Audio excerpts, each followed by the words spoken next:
In this video, I'm going to show you how to add a link in Gamma app in just a few simple steps.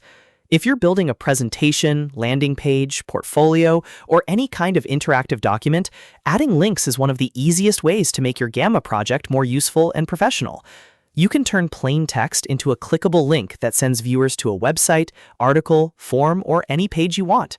So if this tutorial helps, go ahead and hit the like button and subscribe for more quick software tips just like this. All right, let's jump into Gamma and do it together.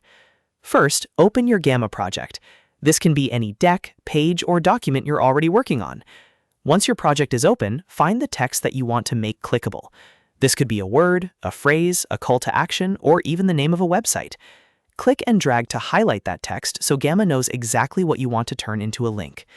After selecting the text, look for the link icon in the text toolbar. Gamma usually shows formatting options right near the text, and the link button is what you need for this step.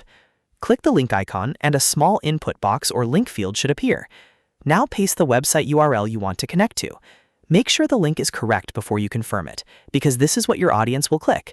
If it's a long URL, double-check for any missing characters or spaces. Once the URL is pasted in, press Enter or click to confirm the link depending on how Gamma displays the option. As soon as you do that, your selected text becomes a clickable link. You can test it by previewing your page or opening the published version of your Gamma project to make sure it takes users to the right destination. This is especially helpful if you're linking to your website, YouTube channel, booking page, download page, or social media profile. And that's really all there is to it. Just open your Gamma project, select the text, click the link icon, paste your URL, and confirm it. In only a few seconds, you've added a professional clickable link to your Gamma page. If this video helped, please give it a thumbs up, subscribe to the channel, and turn on notifications so you don't miss the next Gamma tutorial. Thanks for watching, and I'll see you in the next one.